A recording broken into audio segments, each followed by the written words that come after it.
प्रणाम मेरे प्यारे श्रोतागणों। मैं कथावाचक अंकुर आज आपके सामने प्रस्तुत करने जा रहा हूँ बड़ों के जीवन से शिक्षा के अंतर्गत कथा राजा हमीर की शरणागत रक्षा। उस समय दिल्ली के सिंहासन पर अलाउद्दीन बादशाह था। बादशाह का एक प्यारा सरदार मोहम्मद शाह था। मोहम्मद शाह पर बादशाह की बड़ी कृपा थी और उसी से वह बादशाह का मुंह लगा हो गया था।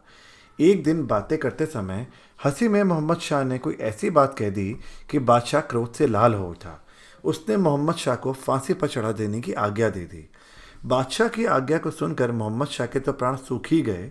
किसी प्रकार वह दिल्ली से भाग निकला, किंतु अपने प्राण बचाने के लिए उसने अनेक राजाओं से प्रार्थना की, किंतु किसी ने उसे शरण देना स्वीकार नहीं किया। बादशाह को अप्रसन्न करने का साहस किसी को नहीं हुआ। विपत्ति का मारा मोहम्मद शाह इधर उधर भटक रहा था। अंत में वह रणथंभौर के चौहान राजा हमीर के राज दरबार में गया। उसने राजा से अपने प्राण को बचाने की प्रार्थना की। राजा ने कहा, राजपूत का पहला धर्म है शरणागत की रक्षा।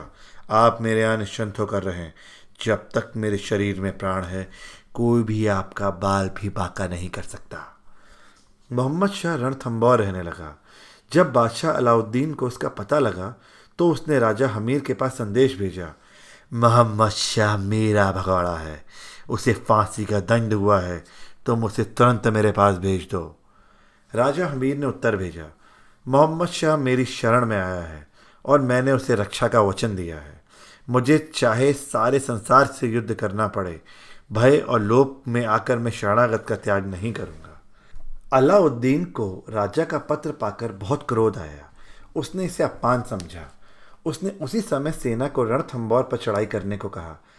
टिड्डियों के दलों के समान पठानों की बड़ी भारी सेना चल पड़ी। रणथंभौर के किले को उस सेना ने 10 मील तक चारों ओर से घेर लिया। अलाउद्दीन राजा के पास फिर संदेश भेजा कि वह मोहम्मद शाह को भेज दें। बादशाह समझता था कि राजा हमीर बादशाह की सेना देखकर डर जाएगा, किंतु राजा हमीर ने स्पष्ट कह दिया, मैं किसी भी प्रकार से शरणागत को नहीं दूंगा। युद्ध प्रारंभ हो गया। बादशाह की सेना बहुत बड़ी थी, किंतु राजपूत वीर तो मौत से भी दो दो हाथ करने को तैयार थे। भयंकर युद्ध महीनों तक चला। दोनों ओर के हजारों वीर मारे गए।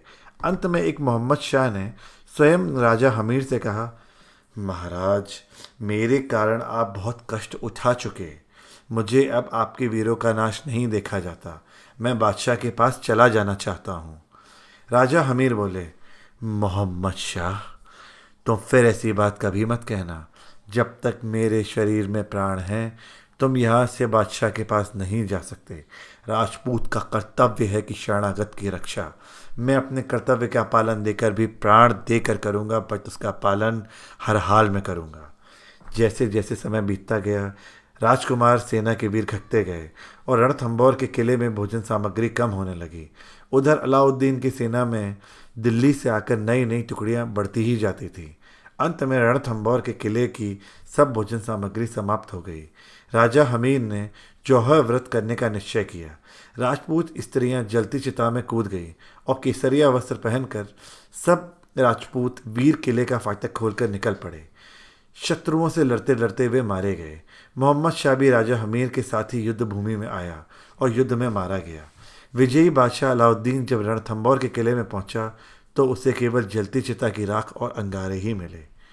शरणागत की रक्षा के लिए अपने सर्वस्व का बलिदान करने वाले वीर महापुरुष संसार की इस पवित्र भारत भूमि पर ही हुए हैं। धन्यवाद।